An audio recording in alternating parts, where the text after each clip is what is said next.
It's the reaction episode. How to react to player news. How to react to over and underperforming players and injuries as they come up. We'll talk about fun and fantasy baseball, give our waiver wire picks, and talk about the passing of the legendary Willie Mays. Stay tuned. Beat the Shift is next.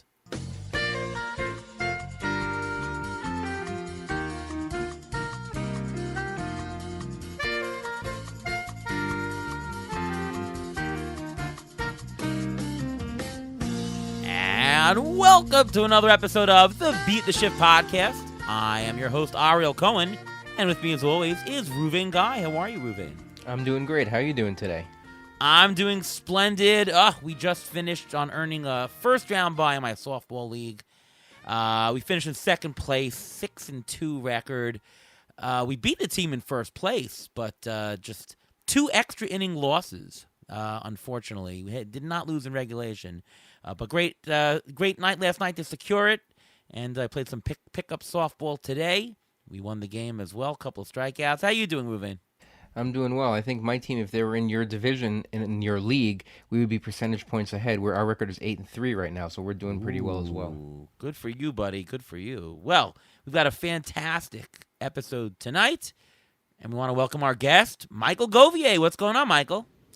Hey, it's me. It's my return to the Beat the Shift pod. First time since about, maybe it was like March 2023, as I recall. But I do know that this show has the best theme song in the biz. It's really comforting, but it's also snappy. And as a drummer, I've noticed it when you played the intro here. It's like, oh, yeah, he's moving quickly there. He's got a lot going on the drummer side. But the sax, which I believe it sounds like a sax, sounds beautiful. Yeah, no, fantastic. By the way, did you know that actually it's Bill Clinton playing the saxophone for us on the show? No, I'm kidding. Yeah, I would have bought that. Cool. If you sold that, I would have stayed with it all the way. Yeah. We missed you, by the way, at Tout Wars. Sorry you couldn't make it. We missed you. Justin Mason, well, did he draft a good team for you? I don't know. I'm ahead of you in the standings, although you did beat me when you played me in that week of the head-to-head, though. You did.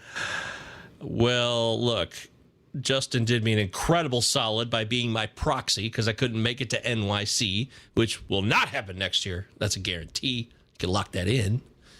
But the record speaks for itself. Now, I've been managing the team all year, but he did saddle me with a lot of IL players to start the year. You know, like he went with Garrett Cole and things like that. That's not his fault. I gave him carte blanche. He asked me.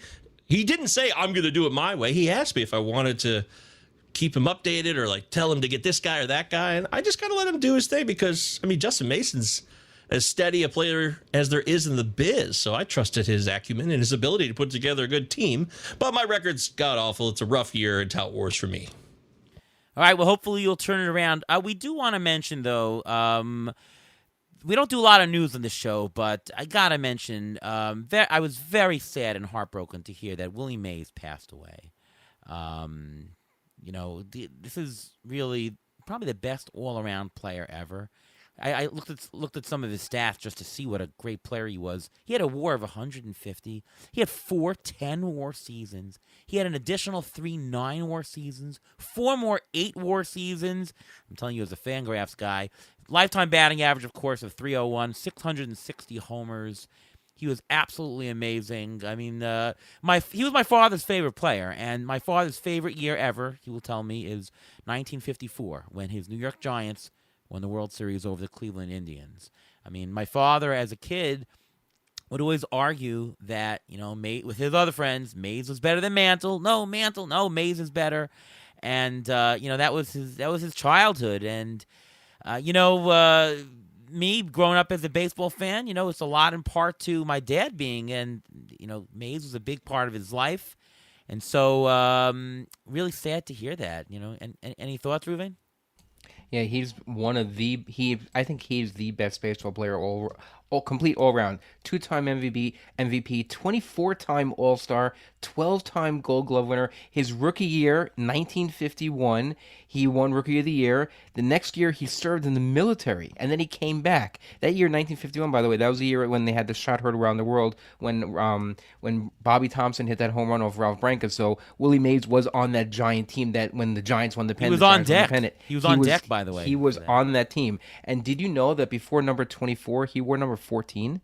I didn't know that until I actually went to his baseball reference page, and I saw it, and I'm like, wow, I didn't know that. You never know. These players, when they first come up, they have to find their niche. They have to find what they're good at. He was just great in everything. He stole bases. He stole 339 bases.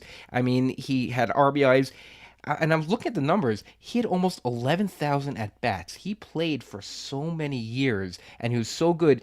This is what I thought Mike Trout, if he would have stayed healthy, that's what Mike Trout could have done if he stayed healthy his whole career. He could have been a Willie Mays-type player. What do you think, Michael? Oh, wow. Mike Trout. What a downer. Ken Griffey Jr., Mike Trout, these are players that are so incredible, yet we didn't get the full complement of what they had to offer. But Willie Mays, he gave everything he had to the game and then some. And you brought up the 2 MVPs, Ruvain. That bothers me. I noticed that myself looking here on the page that he only has 2 of those. And that is not an accurate representation of how great he was. A lot of people like to use, how many MVPs did so-and-so have? Barry Bonds, he took over the game for a period of time and he loaded up on MVPs, which he also did in Pittsburgh and San Francisco, so no disrespect to Bonds as a player. But, man, seems like Mays should have had a couple more MVPs. And I agree. I think Willie Mays is the greatest baseball player of all time. And that kind of hit me when I heard the news that he had passed the other night. That's when it really hit me, and it made total sense. And I now have clarity on the matter. Yeah. My father has a friend who was his Mantle fan, and every May 6th on his birthday, he would call my dad, hey, it's Willie Mays' birthday. Sad to hear that, that kind of thing would end like this. Well, Willie Mays actually finished in the top 5 in MVP voting 6 times. So when he didn't win, he was there. He was one of the people who were always up there, always every single year. And you can see how well he did with his offensive categories. But you remember those you see those catches, you see those black and white videos of the catch he made in the '54 World Series. All those catches that he made, he was a defensive wizard besides being able to hit the ball out of the park all the time. Yeah, and that's why he's really the best all-around player of all time. One thing my dad was to tell me about Mays is that he wasn't consistent. He was very streaky. He would just, go hot and just on fire, couldn't get him out. And then my dad would tell me that, but then the end of the game, I don't know, then he went 3 for 4, but the last at bat he would ground out softly to short. And then it would be like, uh-oh.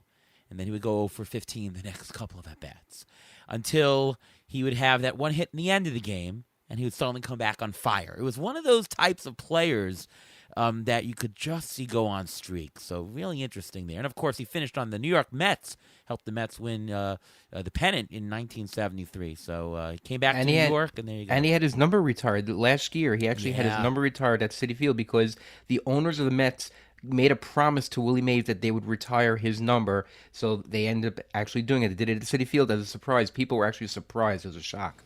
Oh, geez. Come on. I mean, I love Willie Mays and the Mets. 2 seasons. 2 seasons. I think a guy should have his number retired, should have a majority of his career at least with that team. Well, but he was New York. New York. I mean, he was the New York National League team guy. My dad became a Met fan. That's true. All right. So, I understand that. I would be okay if the Mets didn't retire his number, but I'm okay that they did retire because he was really the National League New York player, and that's what the Mets represent. The bitterness of the Giants moving, okay, under that context, that makes more sense. You're right.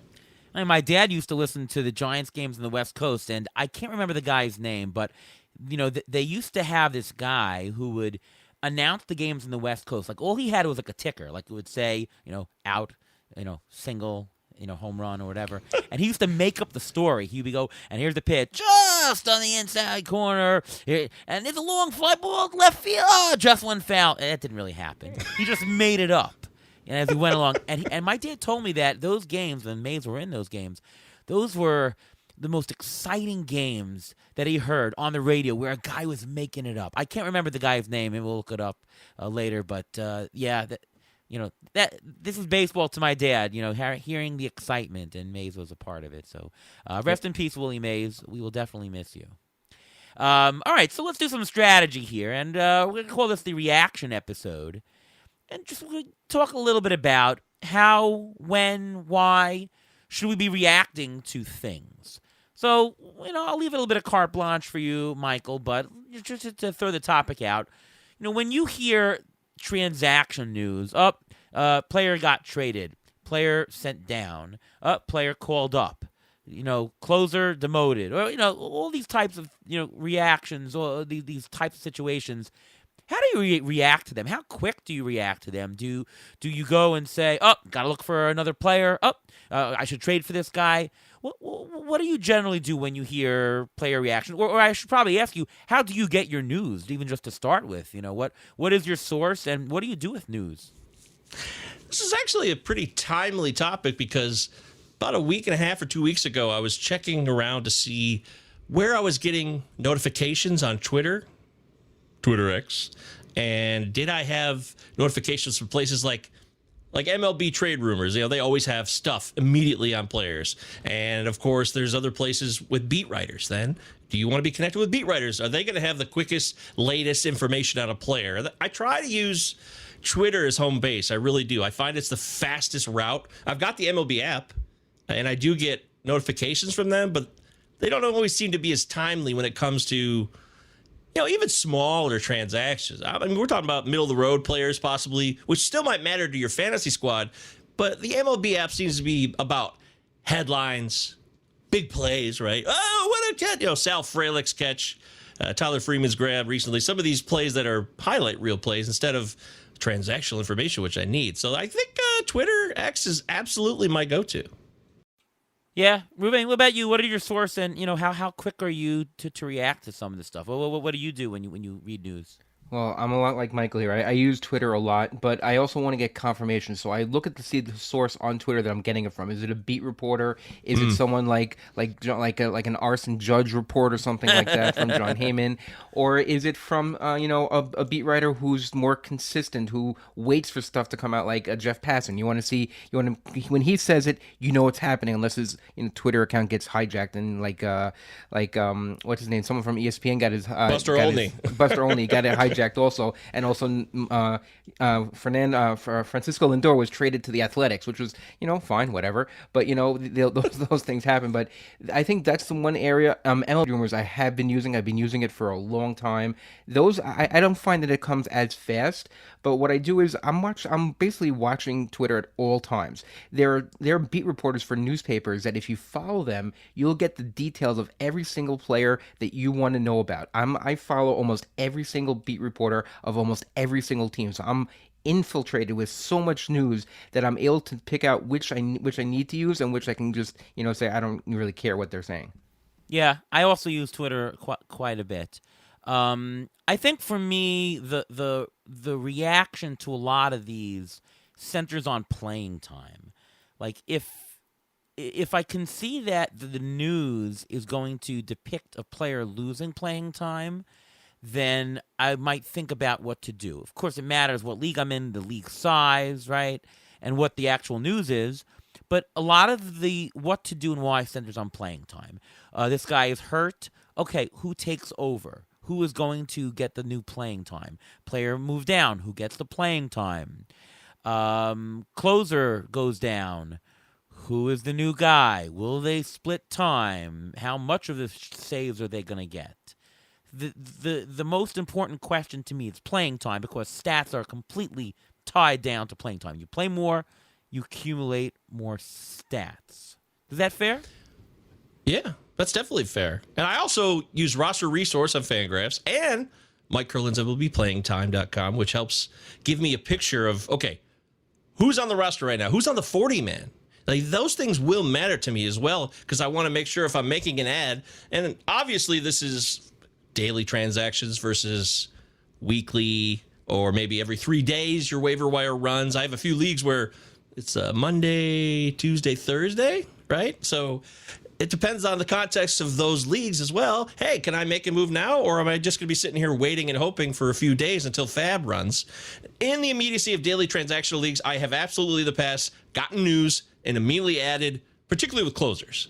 If closer loses his job or somebody hits the IL that was be out, and I want to check the waiver wire immediately to see if the top 2 relievers behind said reliever are available. And that's the immediacy and the quickest reactions I usually make, and for prospects too. And I will say MLB Pipeline, following them on Twitter X, helps me with notifications about possible call-ups. Yeah, what do you do when you hear that a prospect is calling up? Are you looking to see whether you can add him? Are you looking more into the player? Like, how are you reacting to that? Well, I would like to think I have some background on a player. I don't want to... Let's give an example of today or yesterday. I think Jake Bloss, AA, being called up from Houston to the majors to replace Justin Verlander, who hit the IL. Now, he's at AA. This will be his MLB debut. I had not heard his name at all, but the first thing I did was went to Fangraphs. I looked at how he's doing in the minors, and he was not striking out a ton, but his walks were much lower, which was good because, a lot of times you get these minor leaguers who come up as pitchers. They can strike out guys, but they also can have incredible command issues. And that wasn't the case there. So I looked at that and I said, will this guy help me right now in daily transaction leagues? Because he doesn't start till Friday, I believe, on the 21st. And I said no. So I passed on that. But that's an example of, if I have no information, I need to get what's his K per 9. How many walks is he giving up? Is he giving up a lot of homers? Has he had bad luck? Is his FIP in his Sierra compared to his ERA? With a prospect pitcher, I look at all of those things. Ruvain, how are you reacting to injury news? Because obviously you're monitoring that more than anyone.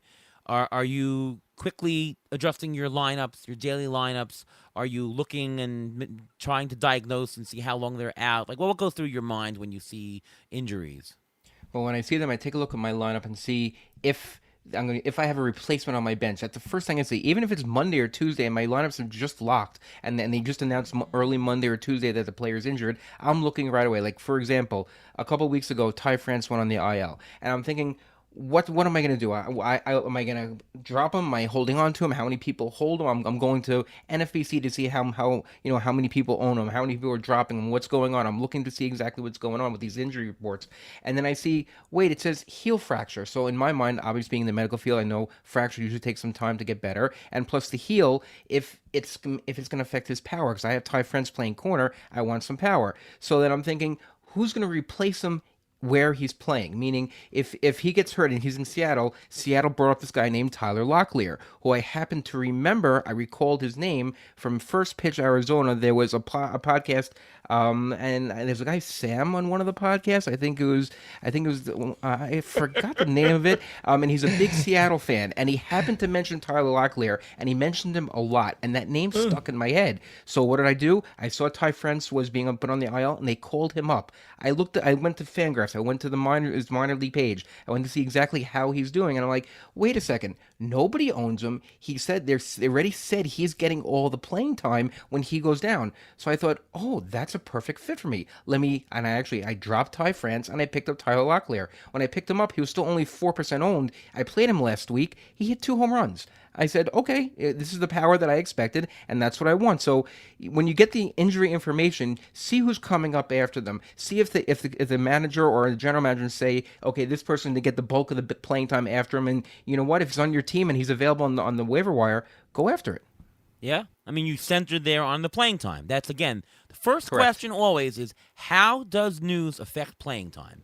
And if you can answer that question, that's the right way to react. Of course, you do want to do your deep dives on the players to see, okay, this guy's getting more playing time. Is he worth the ad, right? Is he successful? Is he going to help your team? But the first question you have to ask is he going to play? And Michael, do you remember that podcast? I think you remember that podcast, right?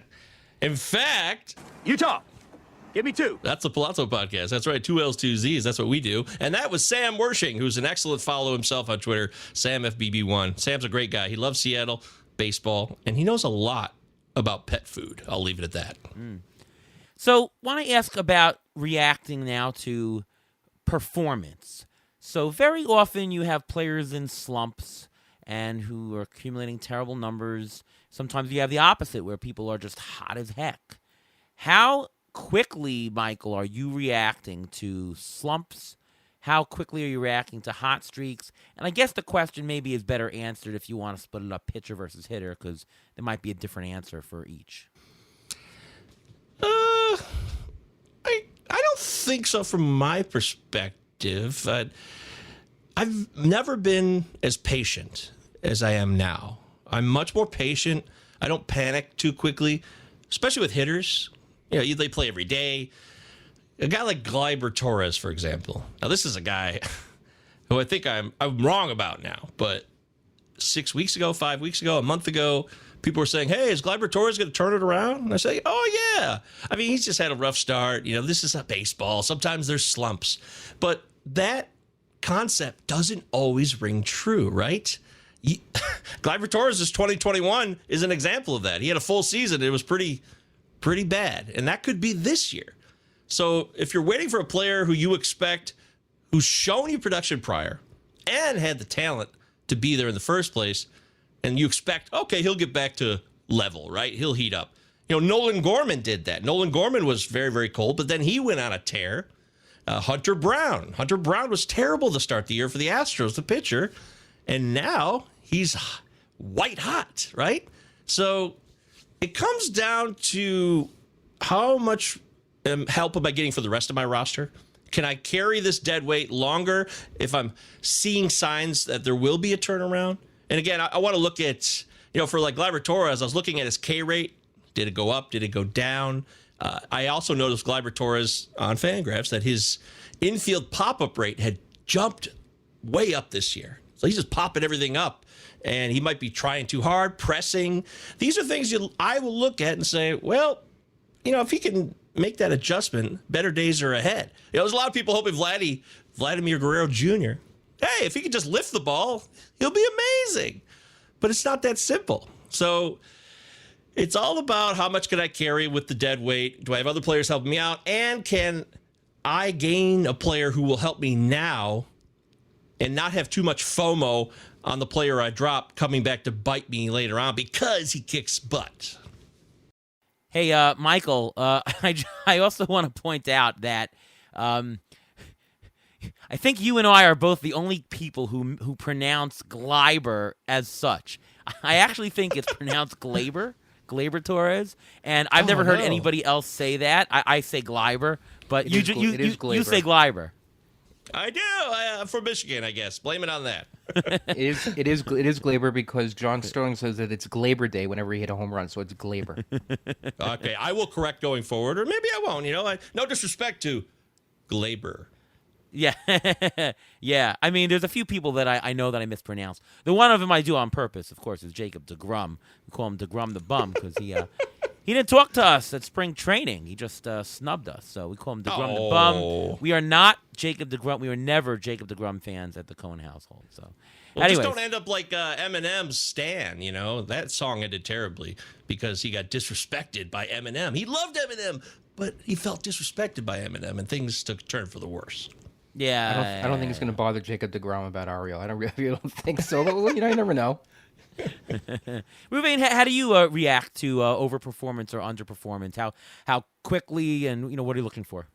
Well, I think it depends on the name on the player on the back of his jersey. A lot of times, a rookie or a second-year player, I'm a little bit quicker to pull the hook and get the guy out of there and put someone who's known to get some kind of stats out there, just because that most of the time, players will play to the back of their baseball card and they will be consistent. Like if you have a Nolan Arenado or Randy Rosarino, oh wait, both those guys are not playing up to their baseball card. So the question is, how big of a leash do you have, and how long are you going to keep them out there if they're underperforming? I'm at the point where is Nolan Arenado worth dropping? There are guys on the waiver wire who have just the same stats. It's just a different name. I mean, I don't see a reason why. And Randy Rosarino's batting in the 180s. I mean, yes, he stole a couple bases the other day, but I mean, there's the underperformance. Sometimes if it gets to a point where you can't take it, you have to have some patience when it comes to it. Don't overreact too quickly when it comes to the veteran players. But except if you're Jose Abreu, then you should have reacted right away, and you should have seen something was wrong right away. But a lot of these guys also play when they're injured, and that's the problem. And players don't tell us about it. We don't find out about it until they end up on the IL.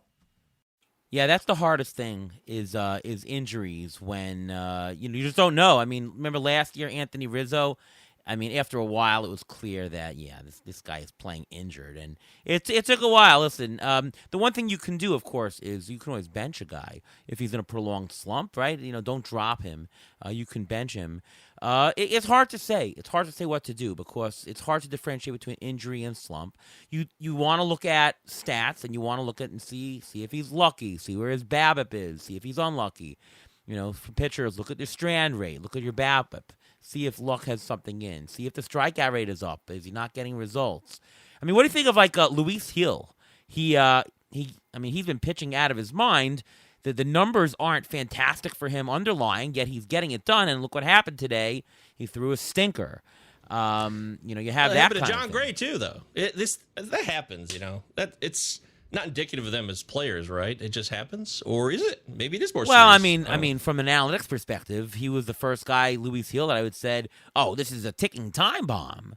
Right? I mean, is Ranger Suarez a ticking time bomb then? I mean, his peripherals look almost very similar to his prior years and everything like that. And the only difference is that he's completely healthy now. So is Ranger Suarez going to have the same type of blow up that Luis Hill is going to had today? No, that's very different. His peripherals are better, and he's shown this kind of thing in the past. I mean, Luis Hill is out of nowhere almost. Not to this level. Okay. But Hill's ERA coming into that start, I believe, was 2.03, but his Sierra was up to 3.70. That's a big gap. Correct. Right? Correct. And then with Ranger, he's coming in still with a 1.75 ERA, which is not sustainable. He's not Bob Gibson. We all know that. So we expect a regression, but I guess you're saying how much regression will Ranger go to? His Sierra says he's a 3 ERA guy. Right. So right. that's still correct. good. Correct. So, correct. As Jeff Erickson says, regress to what, right? And that certainly is true. I do think that in terms of timing, I used to have like Adam Dunn who would slump, but he's Adam Dunn and he's done this before, and then he would turn it on. Oh, look at Julio Rodriguez. The other point I want to make is that even though a player might be underperforming, if he's doing something right in one aspect of the game, but one of the parts of his game is missing, I'm less bothered by it. Like Julio Rodriguez, he's still getting on base pretty well. Right? His batting average still high, stealing bases, but the power is down. In those types of scenarios, I kind of think that it'll start to click. Because he was doing well in 3 aspects of the game, but not the 4th, just sounds a little bit fluky. If he was completely butchering it and botchering it, then maybe you suspect injury, maybe you suspect something's wrong, right? So I think the quality and where he's misperforming, that matters also. Yeah, that's totally fair. In his case, though, that's big time spot where people drafted him. So people are expecting first round value. You're right. Sometimes we have to. This is where the emotional part of the game comes into play, and it really fascinates me. And I love talking about it and thinking about it because sometimes I have a hard time letting go of a player who turns it around maybe 3 weeks later. Like I was right to make the move, but he eventually got it going. So then I'm like, oh, why couldn't I know that? It's like playing the stock market, like day traders. You can't time these things perfectly. It's never going to happen. And with first round pick, Julio Rodriguez, a top 5 guy, say I took him 4th overall, and he doesn't perform to first round value, but he's still a solid player who I can have in my lineup every day. I start to have this emotional bias where I say, what a bummer. What a disappointment you are, J-Rod. Man, I expected more out of you. And even though you're at least a replacement level average player, slightly above, you're not, a 140 WRC plus player right now. And that just bums me out. And those emotions are where people get into trouble because they'll make mistakes from that emotional response by making rage drops, as we all know, and rage trades as well. Hey, what do you do with a guy like Corbin Carroll? Very similar. Corbin Carroll, his batting average is crappy, 218. I mean, his BABIP is about 60 points lower than average, so we know that will pick up. He has only 2 homers on the year. Well, his homer to fly ball ratio is 3%, so we know it's going to pick it up. It's frustrating. I mean, what do you do with a type of guy like that? I think that Corbin Carroll is somebody who I think is not a 25 home run player. I think that what he did last year wasn't truly him, but certainly he's not a pace of a 5 homer player. He's more like a 15 to 20 maybe. He's still stealing some bases. He has 13 stolen bases. That's still decent. He isn't getting on base as much as he did last year, so it's he's not going to get that. But what do you do in the case of Corbin Carroll? It's an injury. I really believe that. That's that shoulder issue. I can't prove it, I guess, but we know coming into the season, he had the similar issue like Fernando Tatis had a couple years ago, right, Ruvain? Do I have that right? Yes, correct. And I think you hit it on the nail on the head. I think there is an injury. I think the shoulder is bothering him, but the shoulder affects not only his power but his speed, because a lot of times when he slides, you're sliding head first. He's not going to do that. He's going to be more timid when he does that. That may be why his stolen bases are down. I mean, he's 23 years old. He didn't lose a step. I mean, that doesn't. He's not Starling Marte where he lost a step and all of a sudden you understand why he has less stolen bases. That's not what's happening. Yeah. That's been my belief. I've been saying that on the Palazzo podcast.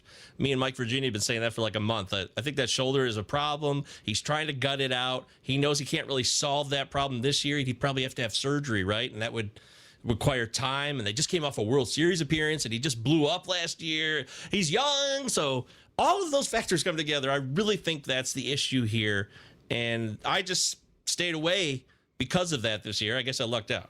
I mean, if that's the case, the trade scenario, trade and see if you can get 80 cents in the dollar, 75 cents, for sure, right? And one of the reasons why I stayed away from him totally because I was bothered by the shoulder. And for a first-round player, I want absolutely nothing that could possibly go wrong. I mean, you know me, I'm the Freddie Freeman guy, and I have no problem. Just draft Freddie Freeman. That's what I did. I'd be drafting guys like that. I drafted Juan Soto.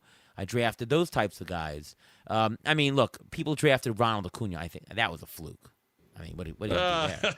Oh, yeah, that's, but even just as a side note on that, yes, his ACL being torn again is horrible. It's bad luck.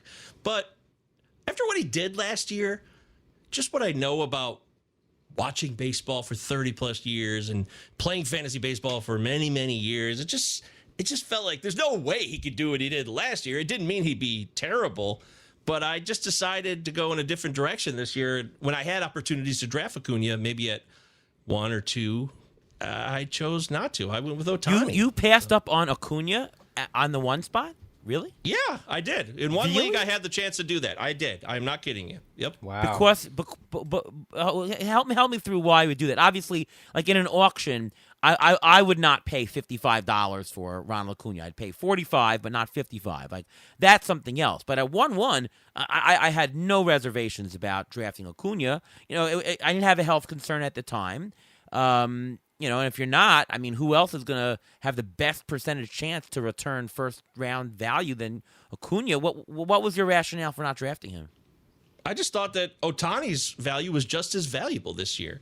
Being in that Dodger lineup with your pal Freddie and everybody else in the cast of characters in that lineup, I was so gung-ho on him. I was all about it, Ohtani. I wanted Ohtani everywhere in the first round where I could get him. And maybe that's extreme because Acuna wasn't going to fail, obviously, and I didn't expect that at all. But I just felt that there's these ebbs and flows. And if Acuna ends up having if he wasn't hurt, I don't know, let's say he hit 30 home runs, stole 50 bases, and, scored 120 runs, that's a great year. That's still a great year, no doubt about it. It's not his historic year last year, but I felt like Ohtani was as safe as anybody in the game, and he still doesn't get enough credit, in my opinion, for his steals. He could steal bags. Sure. And he's an easy 30-30 guy, in my opinion. And with the run production stats in that lineup, I thought that the sky was the limit this year. And again, this was only in one league. I didn't do this more than once. So, well, did you feel the same way about Aaron Judge after he had his big season?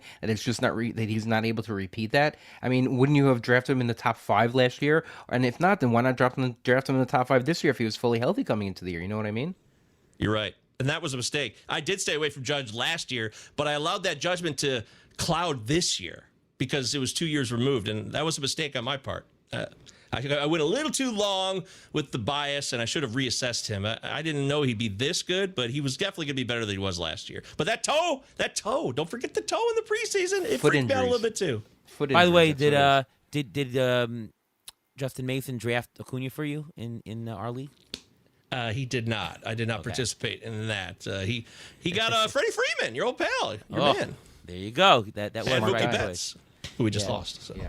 I don't have these issues, by the way, because I play mostly in auction leagues, and I don't want to put so much money into one person because the risk of it if that person fails at that price, it's going to have an adverse effect on your team. I'd rather lower the risk by spreading it out on $25 players rather than having a $45 player.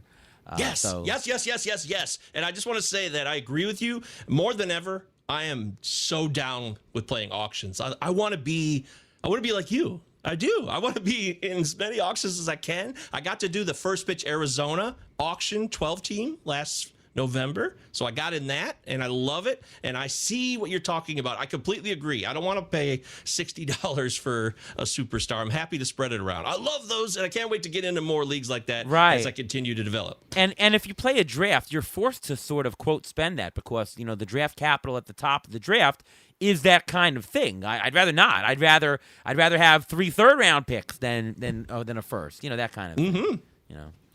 All right. Preach. Let's talk a little bit about having fun with playing fantasy baseball, right? It's not exactly a strategy topic, but, we should talk about it. And I want to get your take because you're a fun guy. What is your favorite part? Yeah, what is your favorite part and what is your least favorite part of playing this game called fantasy baseball?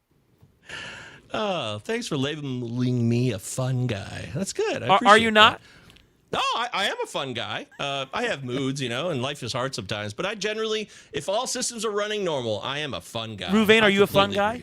Are you a fun guy? I'm probably not. I'm more of a serious guy. But yeah, I do have my moments. I have my moments. Yeah. The funny thing is, we do this podcast, and it's up for the audience to say whether I'm a serious guy or not. I'm actually more serious on the podcast than I am in real life. In real life, I'm very unserious. Not professionally. In my job, I'm super serious, but just around people, I'm very, very goofy and stuff like that. But I don't know. I sound serious on the show. It comes across that way? Absolutely. Knowing you in person and on the show, I absolutely get that about you. I do think people can misread you sometimes, though, because you could present as very serious, but your sense of humor is always there. You're always ready to laugh. Well, you've talked to me in person, Michael. You take me as a fun guy or as a very serious guy? Well, initially, before I met you, I thought you were very serious. But once I got to know you, then I was completely altered and changed forever. And now I view you kind of like an 8th grade science teacher. I'm a fun guy. That bad joke. Listen to him in an auction. You'll know he's a fun guy. Typically, when he's in an auction, he goes crazy. He's the life of the auction party, if you want to call it. Sure. We went head-to-head in 2023 at the Tout Wars. My first year, because the Tout Wars 12-team auction. So I was trying to out-loud Ariel. It was a lot of fun. But, I like to be fun. I love to have a great time, of course. Life could be challenging, and I'm always very honest about that on my Twitter, and I talk about mental health issues. And, I'm a therapist in real life, so obviously I understand the difficulties of life. But, man, fantasy baseball has always been more fun than fantasy football, and fantasy baseball has so many more elements that make it more challenging, but also more rewarding because of the different ways, like auction versus snake drafts. You want to play in points league, you want to do head-to-head, you want to be a roto, you want to go volume, or you love competing against your pals, so you love the weekly head-to-head showdowns, right? Those are all the options at the buffet of the fantasy baseball old country buffet offering, I guess, if we could put it that way. But, when I do get frustrated, I mentioned earlier, I hate when I lose a player to injury. I don't like when I drop a player and then he gets hot right after I drop him and then someone else picks him up, like David Hamilton. That may have happened this year. But those aren't the biggest issues. I do think fantasy baseball could be more of a, I don't know, there are so many incredible people. When they talk about the analysis business and the people who do podcasts and work at Fangraphs and all that stuff, there's so many wonderful people that will go out of their way to help you right away, and they will welcome you right away. But I still think there's an opportunity for us to continue to bring in fresh blood and open up the game to others and help them understand how fun fantasy baseball really can be. That's one of my missions, because I really do believe that. And I think baseball is actually gaining in popularity lately. I actually do believe that post-lockout. Call me crazy, but fantasy baseball connects me with friends. It helps me meet new people I never would have known you to without fantasy baseball. That's a fact. Oh, yeah. I mean, also because we're in a world where, we have the internet and we have video chats and stuff like that. I mean, I'm connected to people now because we have a similar interest, even though geographically we're nowhere near each other. But I'm friends with these people who I would have never met otherwise. So it's very, very, all these things open up an opportunity, and it's fun to be a part. Hey, Ruvain, what is your favorite part of playing the game, and what is your least favorite part? Favorite part is every morning waking up, looking at my stats, looking at the players, and I used to look up the stats in the newspapers, the box scores. Now I just turn on the phone, I can see the standings every morning, and when it comes September, end of September, beginning of October, and I don't do it anymore, I feel upset. So that must be the fun part. The fun part is seeing what happened last night. What did I miss? How did I lose 2 points in the standings? How did I gain 2 points in the standings? It's a roller coaster ride throughout the entire season. I think that's the best part. And again, the worst part is the injuries. I know it keeps me busy and everything like that, and that's great. But the injuries are the worst part because I like watching the best players play. I want everyone to have a completely healthy team every year, every day, and play it out. Let's see what happens doing it that way. And if that would happen, it would make for a completely different type of game. And I think that would make it a lot more fun. But the injuries are a part of the game. You have to learn how to play with it. You have to learn how to balance your roster. It makes it a little bit more complicated to try and figure it out. How much money you're going to spend on fab this week? How much money do you have to save? Who are you dropping? Who you're not dropping? So it's like a complicated puzzle that you're trying to figure out. But it's like a 1,000-piece puzzle that you have 6 months to put together, and that's the whole issue with it. And I issue with the injuries, but otherwise it's the getting up in the morning, looking at your stats, seeing what happened, why did he not do well, why did this guy do well, and then just rehashing and trying to figure out what you can do better the next day. No, that's fantastic. Well, can I add one other thing? Just one other thing that's fun about fantasy baseball. Every day you get a fresh start. When you play fantasy football, you only get 1 week. You got to wait for the next week to begin, and you got to sit there with that loss. But if you have a bad night in fantasy baseball, a Monday turns into a Tuesday. It's a new day. I love that about the game, and I completely agree with what you said, Ruvain. I love seeing who did what each night, and the stories that come out of nowhere, because everybody covers this game with so much analysis, right? But then there's still a guy that'll just come out of nowhere and be like, where did this guy come from? Incredible. I love that about the game. It's so unpredictable, and that's part of its, I think, mystique and fascinating allure. Very fun. Michael, are you a Tigers fan? Well, I mean, yeah. Okay, yeah, I am. Yeah. So my next question is, how do you cope with rooting for, your favorite team, even if there are fantasy players that are going to be on the other team playing against you? Like, I'm a Met fan, and, do I want to see a player on the other team hit a 3-run homer? It counts in my fantasy stats, but it means the Mets are doing bad. How do you cope with that? Because there's, you the baseball fan, and then you the fantasy player. When I was younger, I lived and died as a fan much more. These days, though, when you become an adult, at least in my experience, sports are put in perspective. So, yes, the Tigers are my team. I'm born and raised Metro Detroiter here in Michigan, pure Michigan, a beautiful state that is shaped like a mitten, apparently. A right-handed mitten, I think. And really, it's my fantasy team comes first. It does.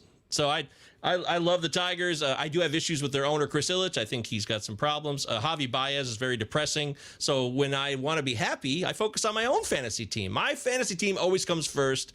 And wow. If I'm facing... Yeah, it does. It does. I have the exact opposite. Exact opposite for me. Well, What can I let me say? let me take the middle ground here. I root for them. I'm a huge Met fan. When I go to the game and they're playing a team that that I have fantasy players on, either if they're offensive players, I want the Mets to win 32-31 with my fantasy player getting all the home runs and all the RBIs. And if my pitcher is pitching against them, I want it to be a low scoring game. He doesn't necessarily have to get a win, but a low scoring game. I do root for the Mets more than anything else. And you know what? If they, I'll say, you know what? I screw my fantasy team. I want my team to win because that's who I really live and die with. And my son asked me this: what? How do you do this? How do you balance rooting for a team and watching your fantasy players? The easiest thing to say is don't draft any players from your team. Oh no, no. You Why guys not? are parents, right? Both it of can you are. work. Wait, what? You're both parents, right? Yes. Yes. Yes. Both fathers. I think maybe that's a difference too. I don't have kids, and I'm not going to have kids, so maybe that bond also makes a difference when it comes to local fandom. Maybe it does. I mean, my approach is that when I first started playing, the very first year, and I was watching a Met game, and I was very conflicted. I'm like, oh, wait a minute. Do I want this guy to hit a home run? And the guy hit a home run against the Mets, and I cheered. And then I said the next day, I'm like, what am I doing? Like, I'm a Met fan. I'm here to love baseball. Yay helps my fantasy team, and it didn't sit right with me. And I think I think that feeling is mitigated now that I play on more than just one team. Like if you have one fantasy team, you have a very specific set of players to play. Now if I'm playing on 8 fantasy teams, I've got players from every team. I've got Mets, I've got not Mets. It's very easy for me, or it's much easier to just root for the Mets because I know that there's going to be guys against me, for me. I don't even look. You know, I've got so many different teams and different formats. I can just watch a game, root for the Mets. Now, if I see a Met game or if I'm going to a Met game and the Mets lose, then I say, well, did I at least get some fantasy benefit out of it? Oh, did this guy hit a homer? Well, at least this happened. Or I will say though, if we're in the middle end of September, and the Mets are totally out of it, then and I'm struggling for a race, and I have a guy in the game, and I need him to do well. I guess I'd be okay with, well, the Mets are going nowhere. I guess it'd be great if this guy hit a homer. But generally speaking, I don't do that. I want to root for my team. It's funny because like that's baseball. Like when I watch a hockey game, I don't play fantasy hockey. In fact, I don't even follow hockey around the league. I just root for the Islanders. I know everybody in the Islanders. I watch a lot of Islander games. I just root for it. And I think it's really nice to just root for a team as a fan. And, you know the players in your division more, you play them more, you get against them, but I just root for my guys. And I think it's underrated to sit and watching them. I know we do this fantasy, and obviously we do this, somewhat professionally, but I can't let that stop myself from just rooting for my home team. Here. So it's even better when your team makes the playoffs because you really don't have any fantasy, rooting in the playoffs. You can say, oh yeah, look, my fantasy guy just hit a home run in the playoffs. Whoop-de-doo, but it was against my team. Oh no, you have to. I remember, I think we were at a game together, Met game, and I think Freddie Freeman hit a home run, and we're like, there's our favorite fantasy player hitting another home run against the Mets.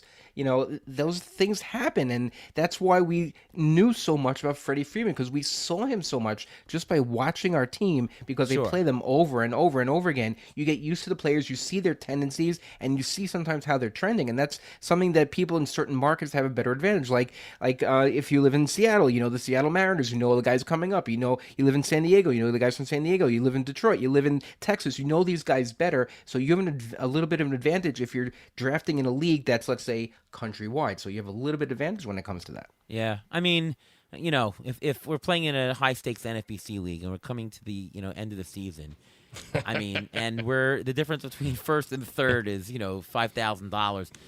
Maybe I'll root a little bit more for my fantasy players. I'm not going to be dishonest and tell you I'm not going to. So I guess that's a different story. But I try to stay true to my principle most of the year, best I can. All right, let's do some waiver wire. And before we do the waiver wire, it's time for the Injury Guru's Trivia of the Week.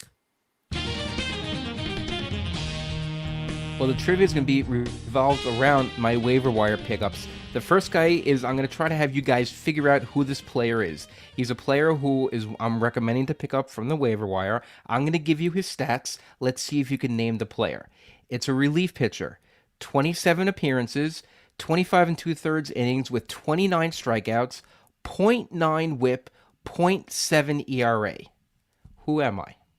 And only 6% owned and CBS. Who am I? Is it Matt Strahm? Nope. It's the Padres guy, no? Nope. Nope. His ERA's gone up lately. I can give you 2 hints. The first hint was that he played for the Mets.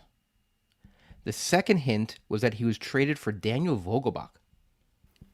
Trade for Daniel. Oh, Ariel, you should get this. This is yeah. better. You You should should. get this. It's what's his name? He has a long name with a hyphenated. No hyphenated, no. No. Colin Holderman.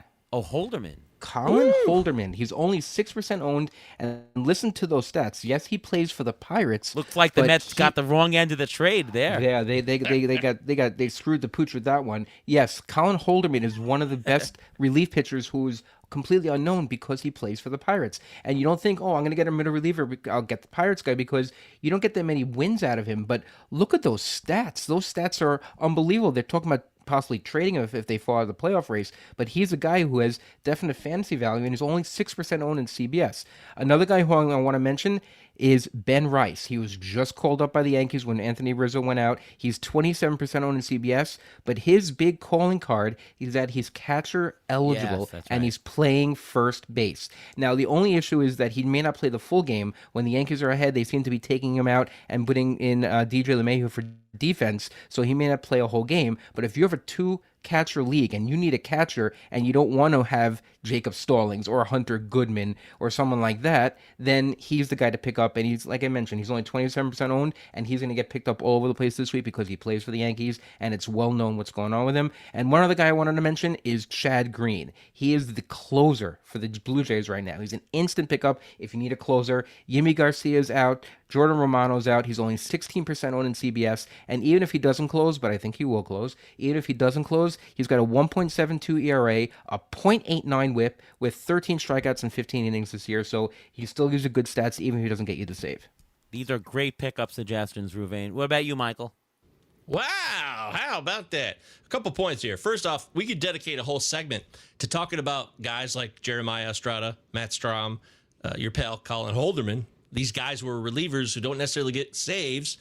And I'm talking in non-holds leagues either. Like, you pick these guys up because their ratios are so good. I actually did pick up Jeremiah Estrada in our main event about a month ago when he kind of broke out. I was like, these strikeout numbers are so good that I thought it was worth it. Now, I'm not sure it was. I will say that. He's no longer on the team. But it's an interesting little area there. Relievers who are not closers who can give you excellent ratios. And then Ben Rice is a guy that is also a lefty, so he can take advantage of that porch. That's a lot of fun, obviously, at Yankee Stadium. So those are good choices. You're a wise man. I'm wondering if it's a sign of things to come or if it's a fluke. Colton Brewer of the Cubs got the save last night against the Giants. And Hector Neris has been horrendous. Not good at all. Yeah, I know he's still gotten saves, but his ratios are terrible. And he gave up a 3-run homer the other night against the Giants that cost him the game. So I'm keeping my eye on Colton Brewer. I think he's somebody to take a look at because I don't think Mark Leiter Jr. is the answer either at all. He was also bad last night. He's not been much better than Neris in my view. Brewer's got a 1.36 whip, so it's Yep. not like he's a lock. But yeah, Neris is iffy. You know, He's a journeyman. Yeah. Yeah, maybe I'm crazy. I don't know. No. Also, if it ends up being a low-risk proposition to maybe take a flyer on him, I would not sacrifice anything major to make that happen, of course. Yeah, I don't think the cost is prohibitive for Colton Brewer. It's just opportunity cost, who you're dropping to get him. Certainly, if you've got no injuries with your team and you got a roster spot and you absolutely need a closer, that sounds like a good, fine dart. A fine dart. Yes, you're right. I won't be picking him up quite yet, but a guy I wanted to bring up because we're on the show and how, it's a rare opportunity for me to be on Beat the Shift. I love it. Thanks for having me. But JT Brubaker of the Yankees is starting his rehab. Now, this is a former Pittsburgh Pirates starter who I really liked. He showed flashes. He obviously had Tommy John, had to recover, and now he's beginning his rehab. And he might be back in 6 weeks, maybe less. And that's someone I'm thinking about for some waiver wires down the road, but more immediately as well as Edward Cabrera, who started his rehab, and he could be back for the Marlins, and they need him. Now, I know he's a mess when it comes to, he can strike out guys, he can miss bats, but he's got a lot of issues with command. I know that. But if you've lost a lot of pitchers to injury, and if you're pitching hungry, if you're starved on a roster, Edward Cabrera is a guy that I would pick up even in 12-teamers. Oh yeah, he's got a big strikeout ratio. Listen, if you have a little bit of room to give in your ERA and WHIP, and, he's going to get you the strikeouts. Not going to get a lot of wins though. Is the problem? The Marlins are not a good team, but it depends on the format. But I mean that guy is a very high skilled guy. So definitely, I mean I drafted him in 1 or 2 leagues for sure. And he should be back by the end of next week, by the way. Yeah. So this is the time. This is the time to get him. If you're going to get him, this is the week to get him. I'll throw in a couple of guys. Andrew Vaughn, he's been on fire in June. This is more geared, I'd say, to 12-team mixed. If you need a corner infield, he's interesting. Also, Carlos Santana, another corner infielder, is heating up. He's interesting as well. I like Mauricio Dubon. He plays second base and outfield. I think he's great for the NFBC format. He's on a 12-game hitting streak. He plays almost every day. He's batting .297 on the year. He's not a guy who's going to overwow you. He's got maybe 10-10 upsides, homers, stolen bases, playing full-time. But his batting average is not going to kill you. It's actually going to be a plus. So if you have like a mid-week injury replacement, remember he qualifies as second and outfield, he's a great guy to have on the bench. You can slot in if you have to, put him in, or if somebody has a bad schedule or a guy gets injured in the middle. Dubon is just a good guy to have, multi-position guy in NFBC. I find myself owning him in 1 or 2 leagues. I'll throw in 2 other guys. Jake McCarthy. He's been stealing like crazy. I remember last year we loved him. ATC projections loved him. He turned into a pumpkin, but he does have that stolen base upside. His batting average, it bounces around, but I think it's more good than bad. 15-team leagues, you can do a lot worse for an injury replacement for your 5th outfielder. And he's like 30-40 stolen base upside with full-time playing time. Let's see if he gets it, but I like Jake McCarthy. And Wilyer Abreu, he's not owned in about 50% of CBS leagues. Guy is getting... Yeah, I was surprised to see that. 272 batting average, 6 homers, 7 stolen base so far, 1.6 WAR. If somebody has dropped him because of some roster constraint issues, I don't know why he's available in 50% of CBS leagues, but just check. If he's available, you should be picking him up, even in more shallow leagues. He also should be back this week from injury. Yeah. He should also be back, so yeah. Yeah, it wasn't that major of an ankle issue, right? It was enough to put him on the IL, but it was just a sprain, that's all. But he should be back, if not over this weekend, he should be back early next week. So, yeah. Pitcher preview. Let's see who the Pirates are playing this week. All right, well, any pitchers to add for a possible start this week? Start with you, Michael. Oh, boy. Pitchers are fun. Apparently, Zach Plesac's back from the dead. Anybody interested? I just want to say his name. I don't want him. I don't like him as a person either. So that's just my opinion. You'll call me crazy, but I'm a man who has some integrity. Even though I act like a goofball, I do have integrity. But as far as pitchers, I love streamers, and I'm looking towards the future. I don't know. I don't know if there's a guy who I see like I got to have this guy right now outside of Cabrera, and maybe Yanni Chirinos is someone I'm looking at. He was all right. He came up for the Marlins, went 5 innings, 2 earns, struck out 6 against the Cardinals. It was solid. And if he gets another go-around, I'm interested. And like you said, the Marlins won't get a lot of wins. Is he going to be bounced out of the rotation once Cabrera comes back, though? Yeah, that is a possibility. There's no doubt about it. But maybe if he keeps pitching well and then he gets another start here and plays well, maybe they find a way to keep him around. He's also been a bulk reliever, like 4 innings. He can go as a follower, so... And nobody on the Marlins will get injured or traded by the end of the year. Never. No, not happening. You are a comedian. I love it. Yes. But that's a deeper league play, I suppose. Yeah. And, you could also pick up on the Rockies, you could pick up Kyle Freeland. No, I'm kidding. Kyle Freeland, by the way, was projected to be the worst value according to ATC projections, like the most negative value of fantasy, and lo and behold, I think he's just about the most negative value in real life. ATC was spot on for that. That was terrible. I'll throw in a couple guys here. Spencer Schwellenbach, He's got at St. Louis and versus Pittsburgh. That could be interesting if you need a streamer. DJ Hertz. His name is David John Hertz. Um, it's got to impress you when a guy throws 13 strikeouts in a game with one hit. I know it was against Miami, but 13 strikeouts, one hit. But it gets worse. Huh? It gets worse because he's got at Colorado next. Okay.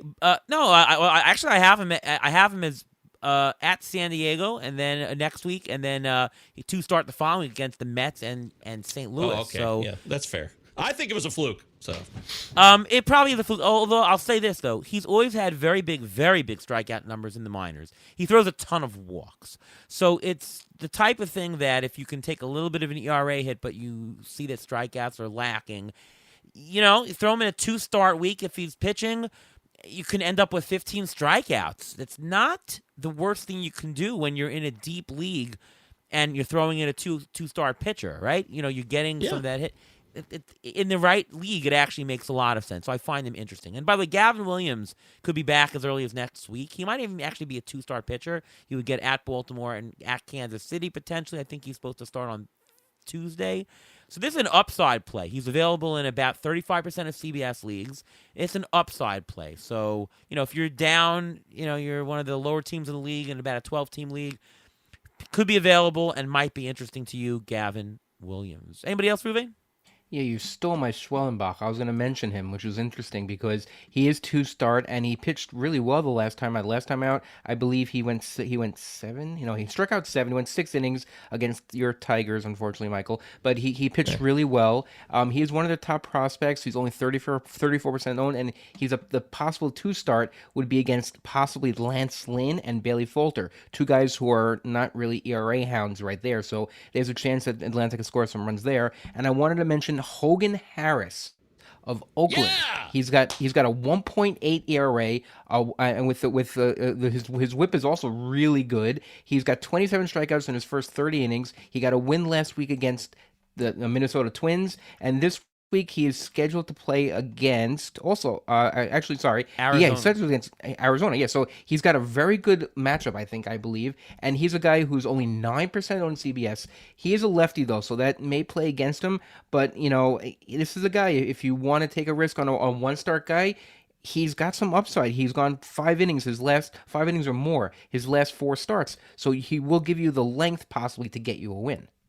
Yeah, that's a good one. The Oakland Athletics have a couple of interesting guys in the team, and they're not as bad a team as people thought in the beginning of the season. There are far worse teams in the majors this year than the Oakland Athletics. I love Hogan. That's my guy. That's why I screamed yes. I'm a big Hogan Harris guy. I had him on a couple dynasty teams coming into the year, and I was hoping he'd get back into the rotation. I was surprised he wasn't able to make it out of camp.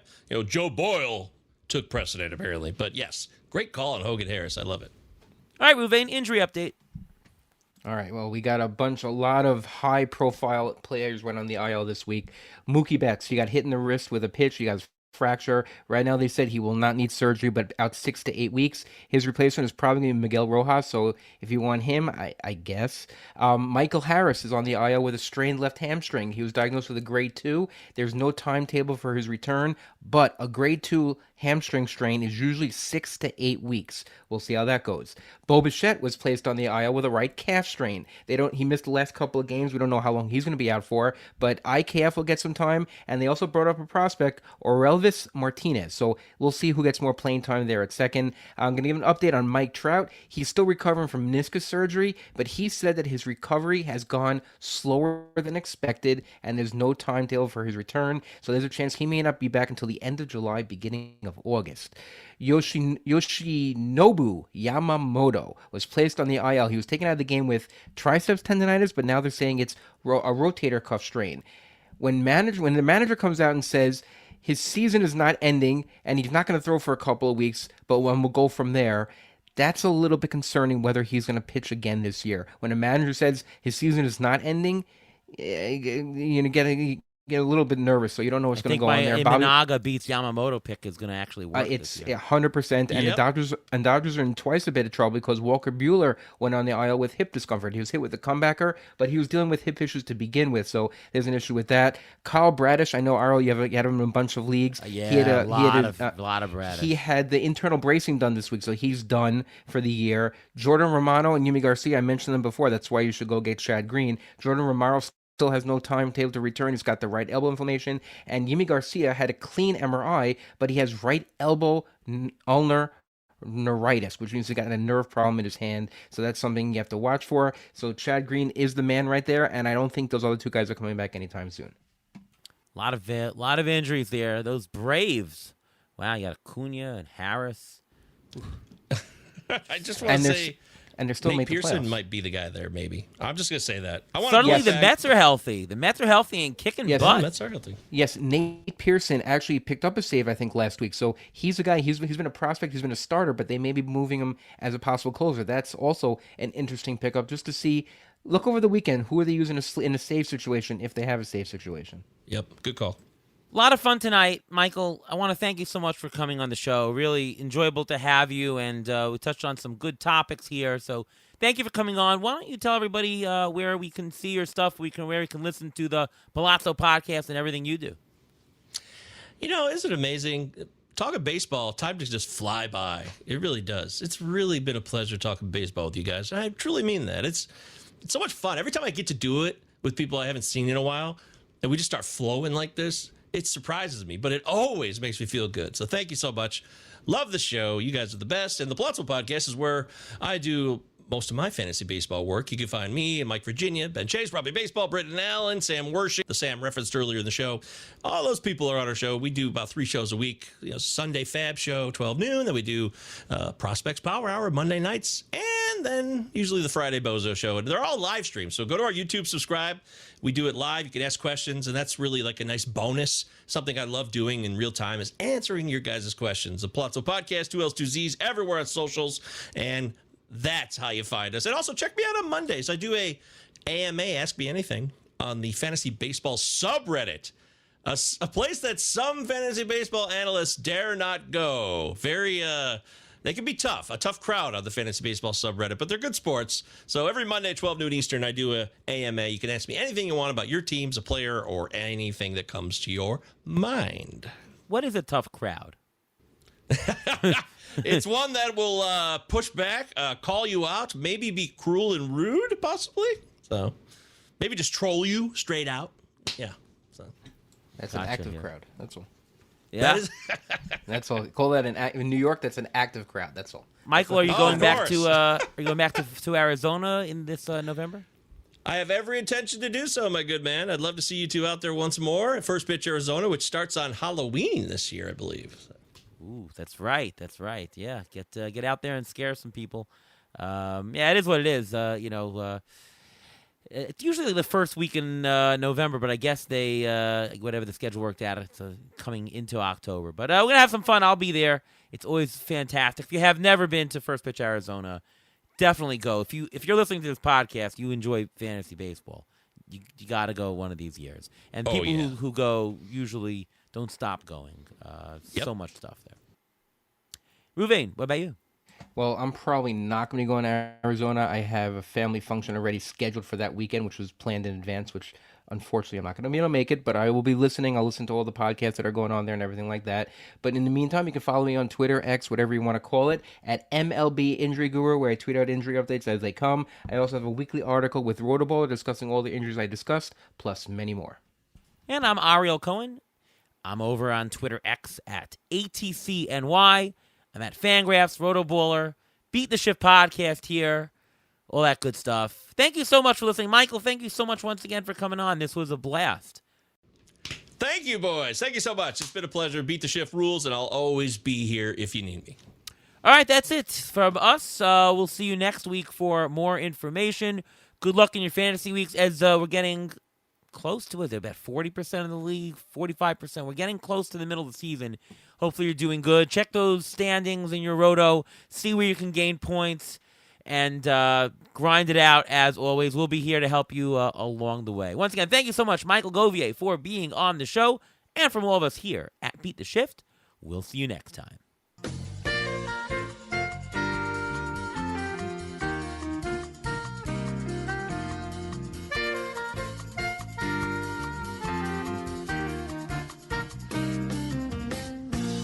Thanks for listening to the Beat the Shift podcast presented by Fangraphs. Follow us on Twitter at beat_shift_pod.